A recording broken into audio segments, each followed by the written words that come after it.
Hello students, this is Ankit sir and आज मैं आप लोग के लिए बहुत इम्पोर्टेंट सेशन लेकर के आया हूँ।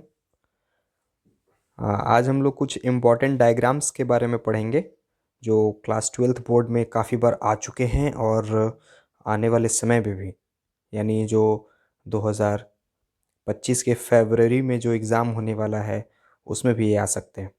ठीक है, तो आज हम लोग इन चीज़ों के ऊपर डिस्कस करेंगे जो कि बहुत इम्पोर्टेंट है बोर्ड एग्ज़ाम से रिलेटेड, है ना। तो बहुत सारे स्टूडेंट्स का कमेंट आ रहा था, बहुत सारे स्टूडेंट्स का डिमांड था कि सर एग्ज़ाम से रिलेटेड कुछ डायग्राम्स, क्या क्या कौन से डायग्राम्स आते हैं, कौन कौन से डायग्राम्स इम्पॉर्टेंट हैं, उनके बारे में कुछ बताइए। तो मैंने सोचा कि भाई एक क्लास ही आप लोग के लिए रिकॉर्ड करके बता दिया जाए आप लोग को कि भाई कौन कौन से एग्ज़ामिनेशन में डायग्राम आते हैं, है ना। तो डायग्राम तो बहुत सारे हैं, लेकिन जो बहुत ज़्यादा इम्पोर्टेंट डायग्राम है, यानी जो वेरी वेरी इम्पोर्टेंट होते हैं डायग्राम, है ना, वही मैं आपको बताऊंगा जो इस बार बहुत ज़्यादा इम्पोर्टेंट होने वाले हैं। तो चलिए स्टार्ट करते हैं। तो जो हमारा पहला डायग्राम है स्टूडेंट्स, वो है हमारा मेल रिप्रोडक्टिव सिस्टम का। तो ये जो मेल रिप्रोडक्टिव सिस्टम का डायग्राम है स्टूडेंट्स, ये आ, पिछले कुछ सालों में काफ़ी बार आ चुका है, इसलिए ये बहुत इम्पोर्टेंट है।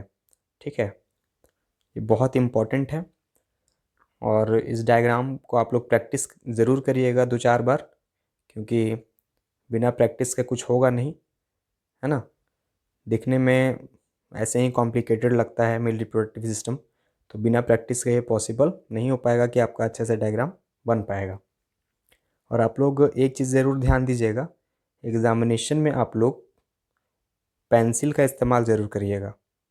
ठीक है, पेंसिल आप लोग एग्ज़ाम में ज़रूर लेके जाइएगा, क्योंकि अगर आप लोग पेंसिल नहीं ले जाते हैं तो फिर आप पेन से डायग्राम बनाइएगा, और आप जब पेन से डायग्राम बनाते हैं आप, तो उसमें आपके नंबर कम आएंगे, नंबर अच्छे आने के चांसेस नहीं है।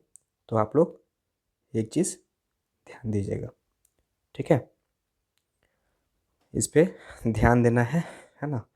और जो मेल रिप्रोडक्टिव सिस्टम है, इसको प्रैक्टिस ज़रूर करिएगा। जो हमारा सेकंड डायग्राम है बच्चों, वो है फीमेल रिप्रोडक्टिव सिस्टम। ठीक है, तो ये जो फीमेल रिप्रोडक्टिव सिस्टम है, ये बहुत इम्पोर्टेंट होने वाला है इस बार। इस पे आप लोग फोकस करिएगा, बहुत ज़्यादा ध्यान देने की ज़रूरत है। इस बार मेल रिप्रोडक्टिव सिस्टम से ज़्यादा इम्पॉर्टेंट फीमेल रिप्रोडक्टिव सिस्टम है। वो इसलिए मैं बोल रहा हूँ क्योंकि पिछले कुछ सालों में ज़्यादातर मेल रिप्रोडक्टिव सिस्टम आ चुका है, इसलिए इस बार उसके आने के चांसेस कम नज़र आ रहे हैं।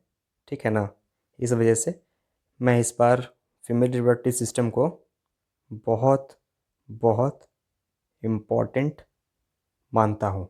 ठीक है, तो इस पे आप लोग बहुत ज़्यादा ध्यान दीजिएगा, बहुत ज़्यादा प्रैक्टिस करने की ज़रूरत है। वैसे ये डायग्राम बहुत सिंपल है, ठीक है, लेबलिंग करने के लिए भी दे सकता है आपको, यानी डायग्राम बना हुआ रहेगा, आपको दिया हुआ रहेगा कि एम्पुला कहाँ होता है, ठीक है, या फिर सर्विक्स कहाँ होता है, ओवरी का लोकेशन क्या है, या फिर ABC करके इंडिकेट दे सकता है कि इन इन पार्ट्स को क्या बोलते हैं, या फिर आपको डायग्राम बनाने के लिए भी आ सकता है। ठीक है, तो इन चीज़ों के ऊपर ध्यान दीजिएगा। ओके, ये बहुत इम्पोर्टेंट होने वाला है। थर्ड है हमारा डायग्राम मेमोरी ग्लैंड। ये भी बहुत इम्पोर्टेंट है, ठीक है, और रिसेंटली मेमोरी ग्लैंड को हमने पढ़ा था, डिस्कस किया था इसके बारे में, तो आपको याद होगा। ठीक है, फीमेल का ये बहुत इम्पॉर्टेंट पार्ट होता है जहाँ से मिल्क का सेक्रेशन होता है आफ्टर प्रेगनेंसी, है ना, और आफ्टर कंप्लीटिंग गेस्टेशन पीरियड। तो इसको आप लोग ध्यान दीजिएगा, ये बहुत इम्पोर्टेंट है। ठीक है, इसके बाद है ह्यूमन स्पर्म, यानी जो मेल गैमेट होता है, स्पर्म जिसको हम लोग बोलते हैं, ये या इसके आने के चांसेस बहुत रहते हैं और काफ़ी बार ये एग्ज़ाम में आ चुका है। ठीक है, आज जो मैं डायग्राम बता रहा हूँ बच्चों, ये क्लास 12th से बहुत इम्पॉर्टेंट है, क्लास 12th के लिए, और बिहार बोर्ड और सीबीएसई बोर्ड, ये दोनों बोर्ड के लिए बहुत इम्पॉर्टेंट है। ठीक है, तो सीबीएसई और बिहार बोर्ड के बच्चे दोनों इस वीडियो को पूरा देखें। ठीक है, नहीं तो फिर कुछ ऐसा हो सकता है कि आप मिस कर दीजिएगा, है ना। तो ये स्पर्म का डायग्राम है बच्चों। ह्यूमन स्पर्म मेल गैमेट होता है। इसके 3 इम्पॉर्टेंट पार्ट होते हैं, मेन पार्ट होते हैं। ठीक है, तो पहले वाले में हेड और नेक पीस आता है ना। एक मिनट, पहले वाले में हेड और नेक पीस आएगा, दूसरे वाले में मिडिल पीस आता है और तीसरे वाले में टेल आता है ना। तो ये है, इसको देख लीजिएगा। ठीक है, उसके बाद फिर है क्रॉस सेक्शन ऑफ यंग एथर, यानी ये फ्लावरिंग प्लांट से लिया हुआ है बच्चों। जब एंथर को हम काटते हैं तो वो कैसा दिखता है, वो डायग्राम। ठीक है, और ये बहुत इंपॉर्टेंट डायग्राम है। ठीक है, ये भी वीवीआई होने वाला है। ठीक है, बहुत इंपॉर्टेंट ये होने वाला है, तो इसको थोड़ा सा ज़रूर देखिएगा। ठीक है ना, ये बहुत इंपॉर्टेंट आपका होने वाला है। ठीक है, चलिए इसके आगे, इसको प्रैक्टिस ज़रूर करिएगा बच्चों। इसको अगर आप प्रैक्टिस नहीं करते हैं तो फिर बहुत प्रॉब्लम हो पाएगी आपको, है ना। इसको प्रैक्टिस ज़रूर करिएगा। इसके बाद है बच्चों अगला डायग्राम, एनाट्रोपस ओव्यूल। ओव्यूल का डायग्राम बहुत सिंपल होता है, लेकिन इसके जो पार्ट्स होते हैं बच्चों, इसको समझना बहुत ज़रूरी है ना। लेबलिंग में ज़्यादातर ओव्यूल के डायग्राम आते हैं, इसलिए आप इसको अच्छे से प्रैक्टिस कर लीजिएगा। ओके,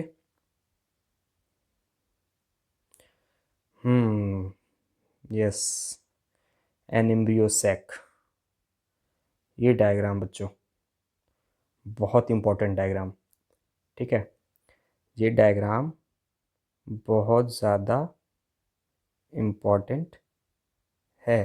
ठीक है, तो इसको आप लोग ज़रूर प्रैक्टिस करिएगा, क्योंकि इसको प्रैक्टिस अगर आप नहीं करते हैं तो फिर आप बहुत परेशानी में पड़ सकते हैं, क्योंकि ये काफ़ी बार आता है एग्ज़ामिनेशन में, और इस बार भी इसके चांसेस हैं, आने के काफ़ी चांसेस हैं, इसलिए इसको अच्छे से पढ़ लीजिएगा।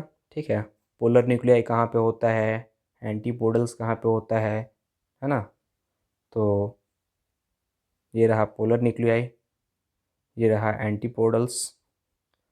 ठीक है, माइक्रोपाइलर एंड होता है नीचे यहाँ पे।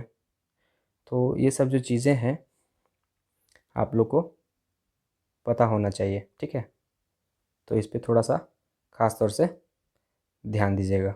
ओके, चलिए आगे चलते हैं।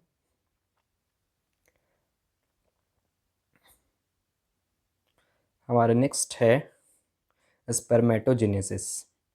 स्पर्मेटोजेनेसिस भी बहुत इम्पॉर्टेंट है।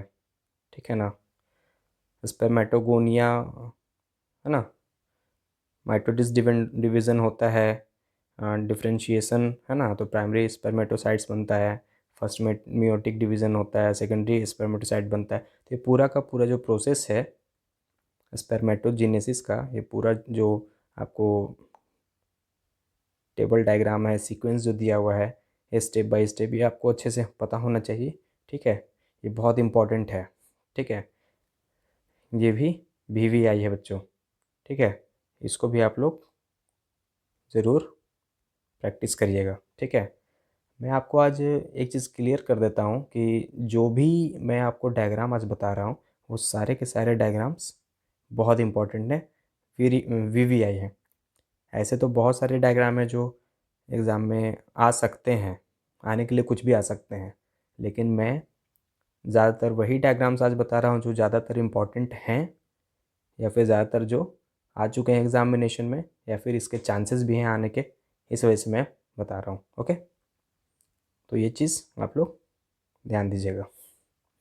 और स्पर्मेटोजेनेसिस के साथ साथ oogenesis भी काफ़ी इम्पोर्टेंट है, ठीक है। इसको भी आप लोग पढ़ लीजिएगा अच्छे से और इसके डायग्राम को भी प्रैक्टिस कर लीजिएगा। हाँ बच्चों, मेंडल को कैसे हम लोग भूल सकते हैं। डाई हाइब्रिड क्रॉस ये बहुत इम्पोर्टेंट है, ठीक है, ये बहुत इम्पोर्टेंट है, ठीक है, वीवीआई है, इसके डायग्राम बहुत इम्पोर्टेंट है, ठीक है, इसके डायग्राम बहुत ज़्यादा इम्पोर्टेंट हैं, इसलिए इसको करना बहुत ज़रूरी है ना।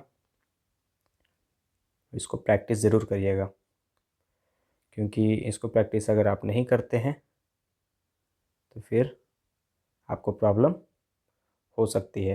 ये काफ़ी बार आ चुका है, क्लास 10th में भी ये पढ़ना था, क्लास 12th में इसको डिटेल थोड़ा पढ़ाया गया है ना। तो इसमें आप लोग देख लीजिएगा, इसका डायग्राम देख लीजिएगा, F1 का रिज़ल्ट क्या था, F2 में क्या मिला था, है ना। तो वो सब चीज़ें देख लीजिएगा, प्रैक्टिस ज़रूर कर लीजिएगा।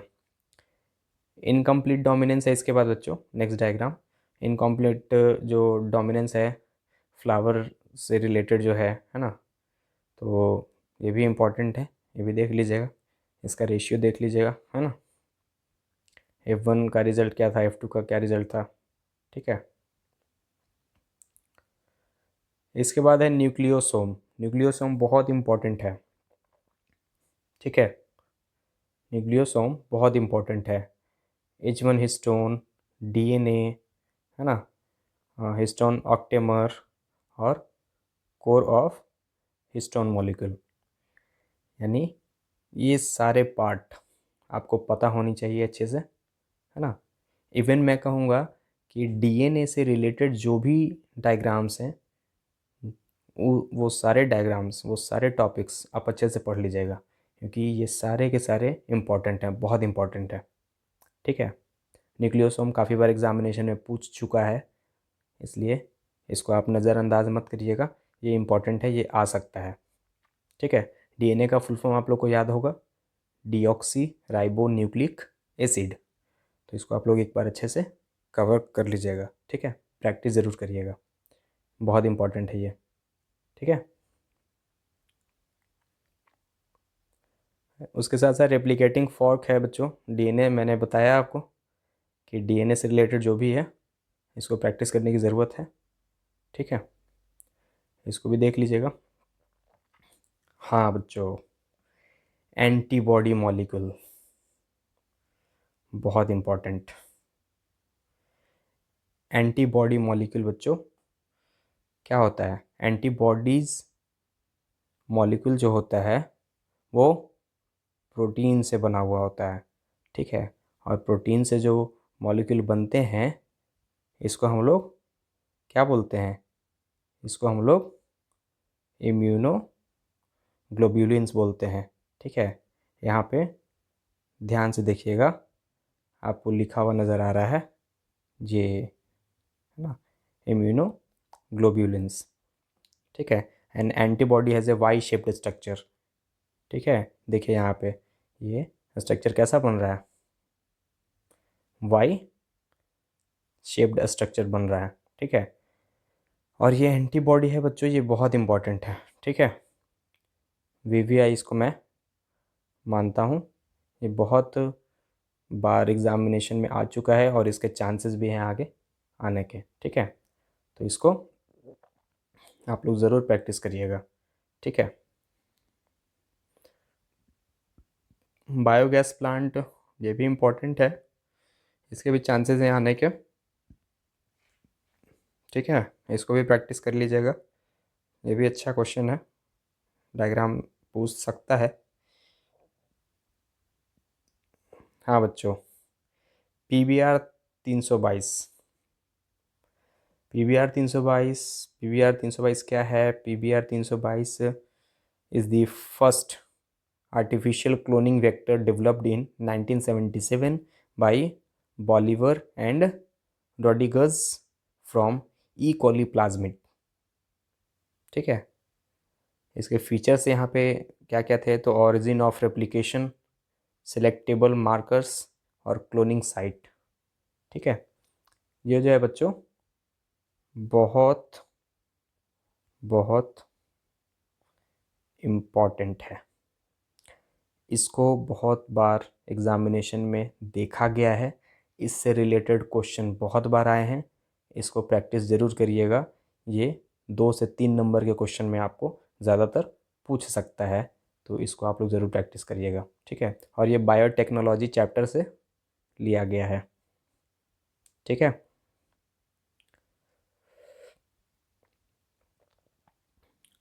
अब है बच्चों अगला diagram, life cycle of retrovirus, HIV। तो HIV वैसे भी बहुत इम्पॉर्टेंट हमेशा से ही माना गया है ना। इसके फुल फॉर्म एक टाइम बहुत पूछे जाते थे, लेकिन अब फुल फॉर्म बहुत छोटी चीज़ हो गई है। HIV के फुल फॉर्म, एड्स के फुल फॉर्म, तो वो अब चांसेस कम है, पूछ सकता है, लेकिन अब इसके लाइफ साइकिल जो होते हैं ना, रेट्रोवायरस के लाइफ साइकिल, ये ज़्यादातर पूछता है। ठीक है, तो इसका पूरा जो है ना HIV का, एड्स का, आप लोग पूरा डिस्क्रिप्शन पढ़ लीजिएगा। ठीक है ना, इसको डिटेल में पढ़ लीजिएगा, इसके हिस्ट्री से लेकर के फिर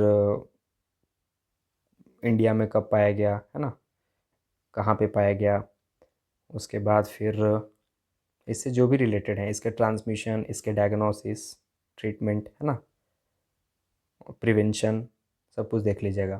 तो लाइफ साइकिल जो रेट्रोवायरस का है, रेट्रोवायरस एक HIV वायरस। ठीक है, तो इसको देख लीजिएगा, बहुत इम्पॉर्टेंट है। चलिए आगे चलते हैं।